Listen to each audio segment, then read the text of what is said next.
Welcome to the podcast Unimagined, where current and former students share how they imagine education in schools could be regarding student leadership. We ask them to share about their experiences and offer advice on how we can all do better.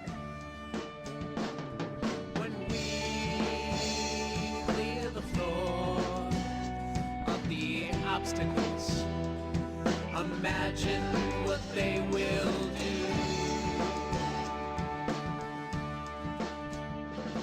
I know you can imagine too. I know you can imagine too.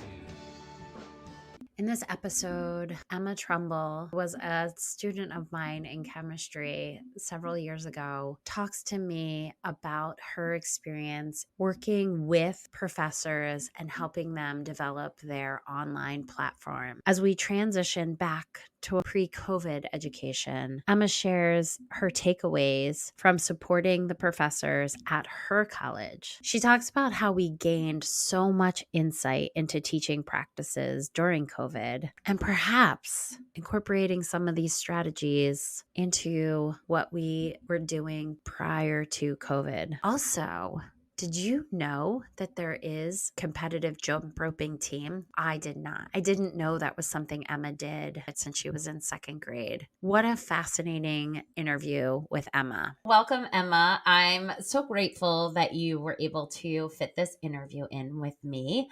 I am going to ask that we focus our interview on the leadership skill of respect.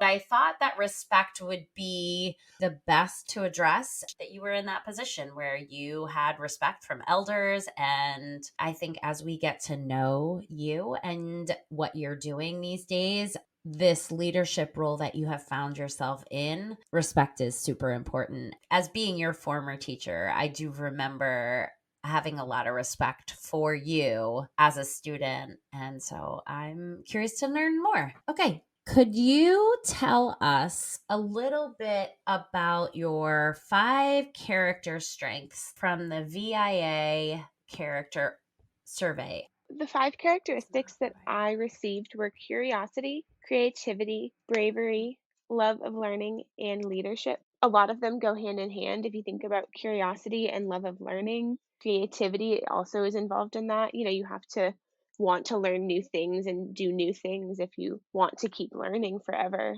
And then I think that comes with bravery and leadership as well, because learning isn't something that people are always expected to want to do. So I think the 5 of them kind of go hand in hand. It really sums up who you are to me as the student that I had when you were in class with me with chemistry. You never let on that you were afraid to try something. And I think at least 4 of those 5 tie directly into I'm curious and I want to find out. Before we talk about what you are currently doing, I wanted to get a little sense of who you are as a person and who you were as a student when I knew you in high school and even before that. So if you can talk a little bit about your experience with jump roping, I would love to learn more. I am a competitive jump roper, and that started when I was in elementary school, probably second grade. I was bad, as every second grader is when they first try something. They're not good at it. But I just kept doing it because I really enjoyed it more than anything else that I was trying.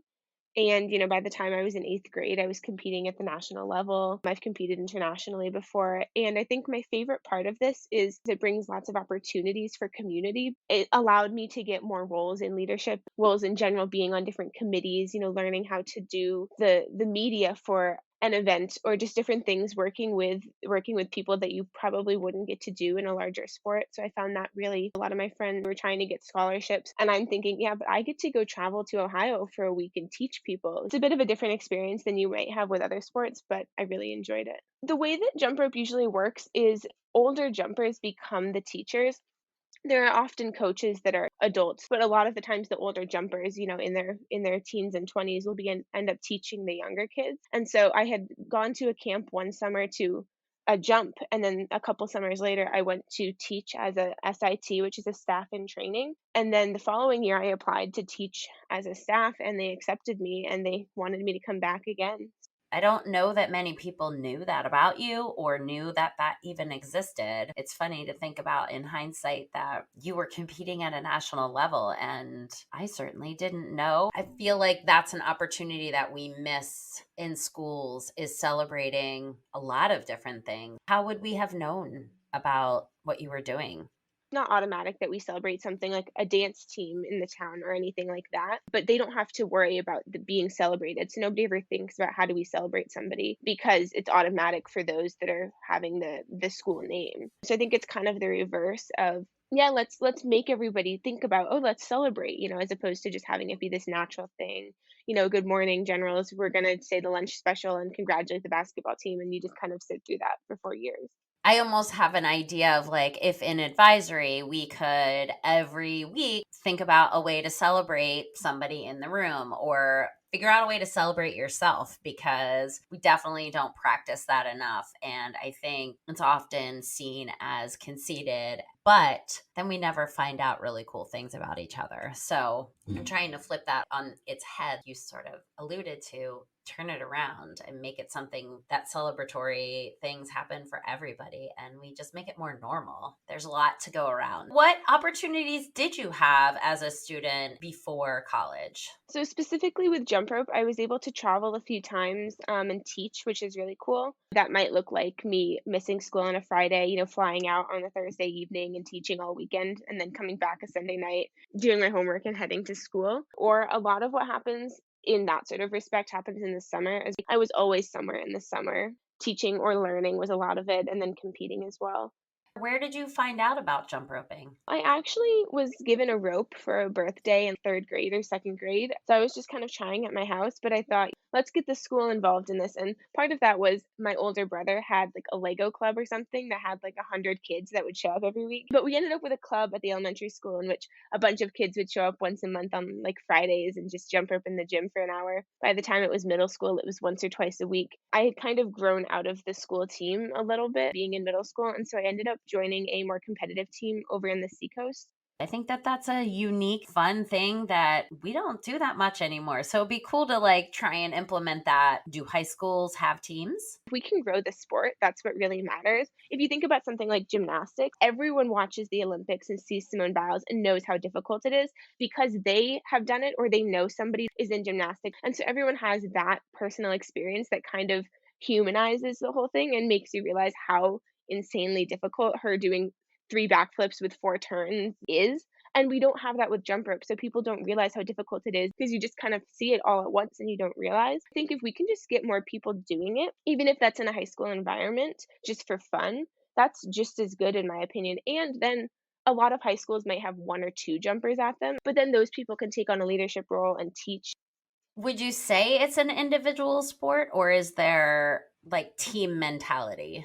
It's both. There are individual events and then there are double dutch events, and those can range from 3 people, 4 people, 5 people. And so you are working in groups for about half the time. And we do freestyle and speed. So speed is kind of like track or swimming. It's how many jumps can you take in a given amount of time. And then freestyle is, think a gymnastics sport routine. How many cool tricks can you do in a minute and 15 seconds that look good and are clean and go with your music. And so those are the 2 things we do. We do them singularly, we do them in groups. And then there's one larger event, which is called Team Show. And that could be anywhere from 6 to 12, all the way up to 30, 40 people. And they're taking up a whole basketball court, doing single rope things in sync.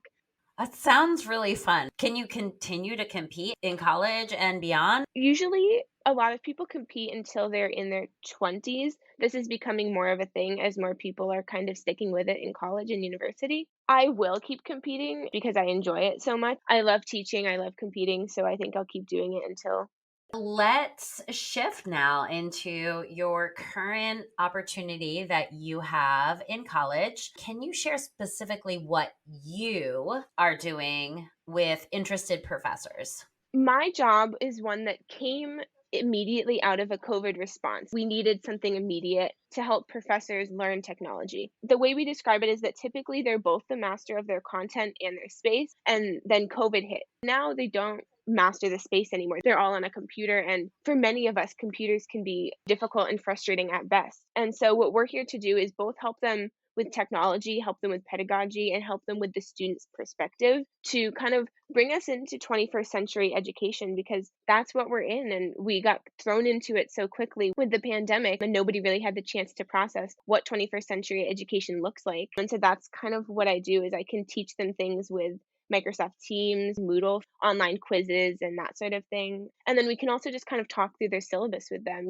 What do you want to know about the student's perspective? I'm thinking about myself, wondering, let's say it's not COVID anymore, but I'm curious about maybe shifting the way I do business in my classroom. How would I go about talking to somebody? Like, what would be our process? I come to you, I say, Emma, I need some help. And you would say, okay, bring me your syllabus, how does the relationship get established? For my university, we have a website. It's an official program. So you'll sign up on the website and you'll put in your name and your email and any course codes you have. And then one of us will get paired with you. Sometimes it's a couple people in a group, sometimes it's singular. And you'll get paired with us, and we'll usually set up a meeting, which we call a needs assessment. We have some questions which could look like, how many students are you expecting in your class? Very general things, just so that we can get a grip on what is happening. And then on the other side, more interesting questions like, what is the story of your course? Every course should have a story. Even if it's a chemistry class, what do you want your students to leave with aside from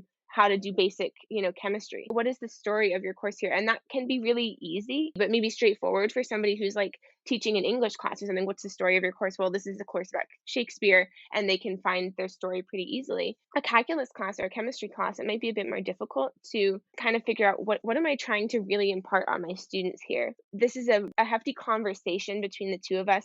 If the professors have any things that they want help with, any specific softwares, I always like to take whatever they want to talk about first as well, and then just ask a few questions to kind of spark the discussion on where should we go from here. So we're here for all faculty, those that know technology like the back of their hand and those that are terrified of it, and we can work with anyone in any spectrum of.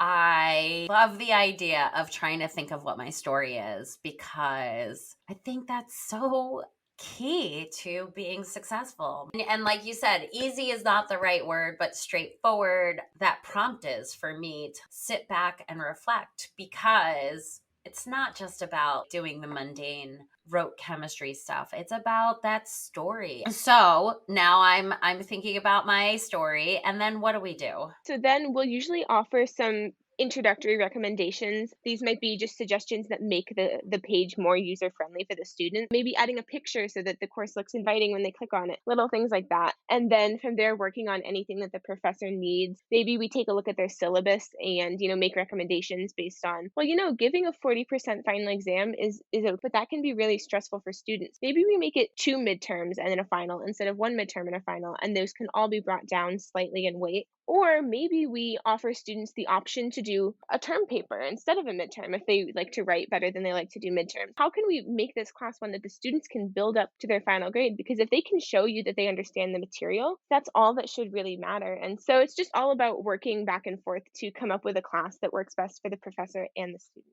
So, where do you come up with these ideas of different types of assessments, different methods of assessment? It's a lot of collaboration, and we do a lot of different PD with our university's consortium. And so there's always lots of events going on and different professors explaining how they're going about their class and just different things that you can kind of take from different people. One of my favorites is a professor who said that when they're teaching neuropsychology, which is a very difficult subject, she will have her board or her iPad, if it's online, and be writing. She's writing all of the content that the students need to know while she's teaching, because if she cannot write it all down in the time that it takes her to explain it, then her students won't be able to write it all down. And so she has to go through the same process that the students are going through, or else it's unfair that she's expecting that much of the students. But it's the concept of, do I think that I would be able to keep up with what I'm expecting my students to keep up? And all professors can look at that and kind of reflect as well. It sounds like you have a pretty respectful faculty and a group of students working with your faculty, because I love working collaboratively with your professors and asking them questions. And gosh, just even your first statement of saying, I want to listen to them first. I think that those are all really key aspects of being an effective leader. So, what drew you to this experience? I had just kind of finished up an internship and I didn't have much else going on. And I got an email from my school's the head of IT, and I read it and I said, this looks kind of interesting. And I'm not horrible at video editing, which was one of the hundreds of things that they had written down. So I applied, I went to the interview, and it was incredible to hear a bunch of other students from my university, that community that I'm a part of, all talking about the student-centered learning and pedagogy and stuff. It was just great to kind of feel like part of that community again. So there was quite a few of us for a small university of 2 to 3,000. It's a student position, which I think is difficult, but also really interesting that it's kept as a student position because we are students and we want to keep it student centered. So right now, I think there's about 6 of us, and we're hoping to get a few more. But I think the most important thing, no matter how many students that we have, is that it never becomes transactional, because I think that's when we lose the personal experiences and personal relationships, connections that we have. So I think as long as it never becomes transactional, I think that we're still doing our job. I'm just listening to you describe your role, and I'm like, oh, what school couldn't use a student group like that? I do think your professors took a risk, and I am so impressed with your school for developing and creating these opportunities for students. Because, like this podcast, I think we are missing a key voice in education, those being impacted by it. By what you guys are doing at your school, you are empowering student voice and making a huge difference for the student population. What unique experiences have you had that you can share from your position? I think I've had a lot of unique experiences. I kind of think the whole thing is unique in nature, that I am getting to work with professors on the same level. You know, we call it students as partners. Having students as partners, having students on the same level. We sign confidentiality agreements so that we can really be working with the professors like equals, which is a role that students don't often get to take, especially in education. So I think the whole thing is just unique in nature, that I'm getting to work with professors, looking at their syllabus before it's out, saying, well, this is what I think as a student. The whole point of this is to gain a student's perspective. So I think the whole thing in nature is unique. I think the confidentiality allows for more willingness to open up. Wow, I'm thinking of how some of those professors are putting themselves way out there in their risk zone by working with you guys to grow so much by listening to student perspectives. I think teachers are very afraid of being told we've done something wrong, rather than thinking of it as, oh, here's an opportunity to make it better, not wrong, not think back, think forward. We are doing some blog posts right now about some of the professors' experiences, and one we just put out was titled "The Least Stressful Year I've Had in 10 Years." He decided to do a podcast for all of their content, and then they reflect, and then they go to class. Somewhere along the line, you know, adding that podcast in and adding this new format, and he's going to be doing this with all 15 of his courses that he teaches, this structure. And he's like, I have not gotten this much engagement. And I think COVID was a big part of why it worked as well. We caught the moment of insecurity in all of education, and so my hope is that we can just keep going with this now that we've shown that it worked. We had some professors trying to do Shakespeare in the park in COVID because you can be distanced, just all of the different things that you can do now that you wouldn't have been able to do otherwise. It's kind of flipping it on its tail of how can we go from here, as opposed to how do we go from in person to online, and what is the most important thing in person that you would like to keep online. And now we're at the position of how can we go from online to in person? And what is the most important thing online that you want to keep going back to in person? Because there are 100 things that you can keep online that are incredible, that are time saving. Emails, you know, if you can have a Q&A form at the top of your page where students can ask questions, if you can cultivate a welcoming enough classroom environment, you can have other students answering the students' questions. Oh, when is the essay due? Oh, it's due next Thursday at 11.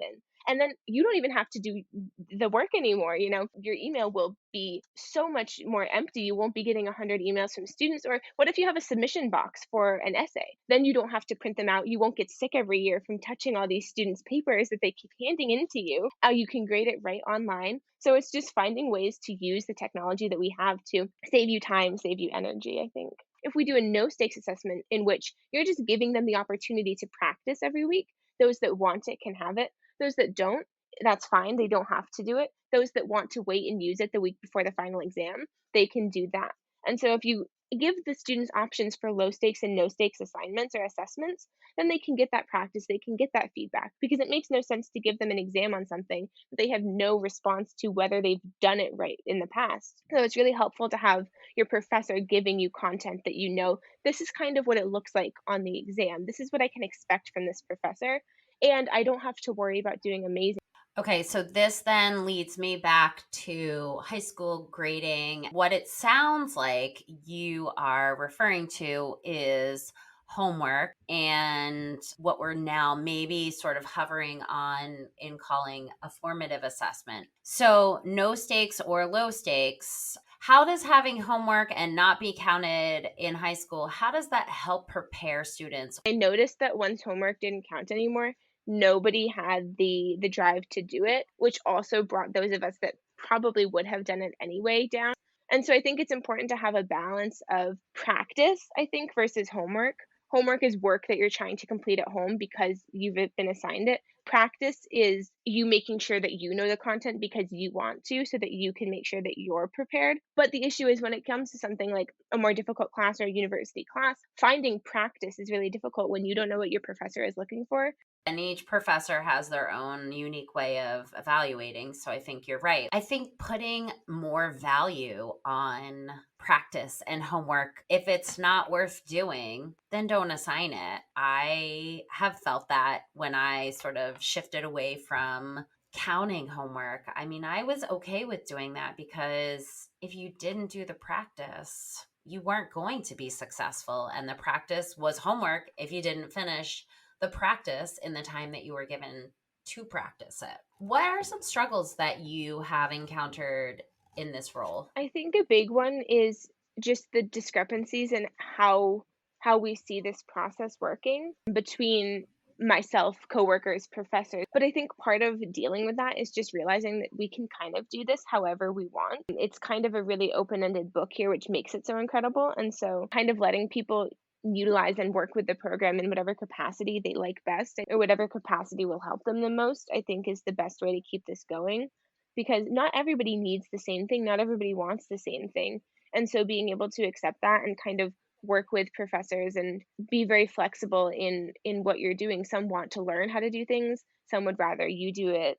Giving that opportunity and leaving the way for whatever people want and whatever people find best from the program, I think is most helpful in that. It's not voluntary, it's work study. I don't know that we necessarily have work study in Canada, but it's of the sort. I work for my IT department. From your experience in life and what you're working on with professors, what advice would you give to students today? Do whatever feels best for you. I moved to Canada because I wanted to, and I think it's been a great experience for me. And so, kind of being able to do things because I said so, because I want to, is something that we don't get to do a lot in high school, but I think it's really important. You now get to give some advice to people like me, teachers. We are going into a school year that is going to feel more normal than last year, but what advice do you have for us? Keep the feeling that you had in the middle of COVID when you were kind of you lowered yourself a little bit and you and your students were all little boxes on your screen, and kind of keeping the humility to work with your students and be flexible. And one thing that I've seen a lot throughout the pandemic is people in for example, the disability community saying, we've been asking for these accommodations for our entire lives and they were never there until you decided that you needed them. And so keep that level of, oh yes, of course you can, have an extra day on that essay forever. Because why not? What's changing things? Why haven't we been doing that? Why haven't we been allowing students? We talk right now about, oh, your internet connection might be poor. Yeah, I'll give you a bit of a break. Well, there are other people whose internet connections have been poor for the last 10 years, and we never gave them a break. So it's just keeping the things that we've learned and keeping those things that have been so impactful for people when moving forward. We don't need to immediately go back to that stern face in front of a podium anymore. We've learned that that didn't really work. Yeah, I hope a lot of people don't go back to that. It's so funny to think of my experience as a teacher was, when I first started, that's what I did. I stood in front of the room. I took notes with the kids. We all did it together. And then I transitioned to more of like letting students decide what they wanted to learn in this topic. Like there were some boundaries and guidelines, but like I'm so happy that I had shifted in that approach when COVID happened. And I'm so happy that I had empathy to begin with, because it wasn't hard to shift to, guys, listen, this is crazy.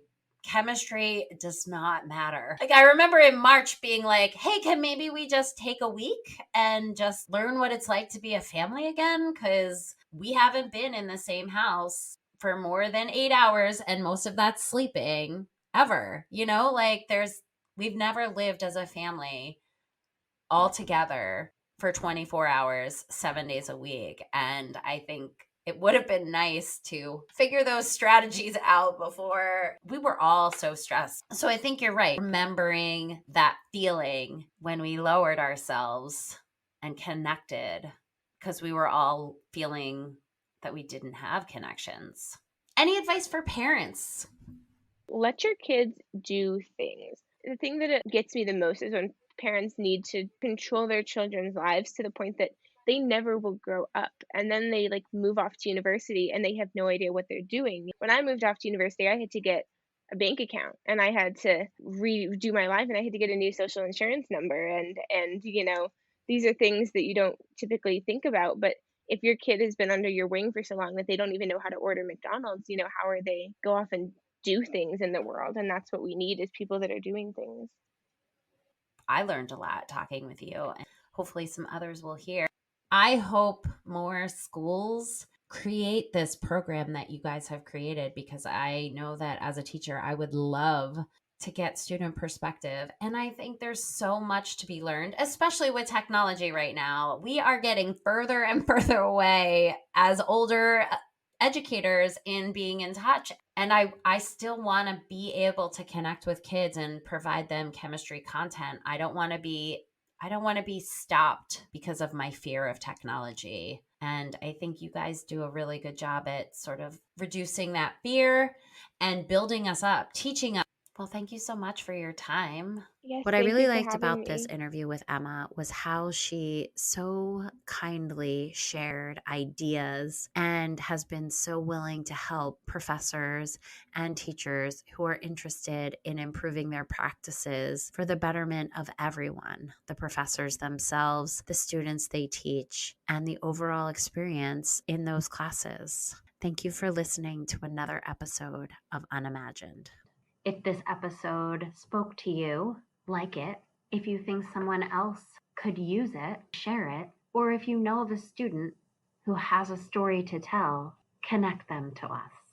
You can find me on Twitter at lconnell20.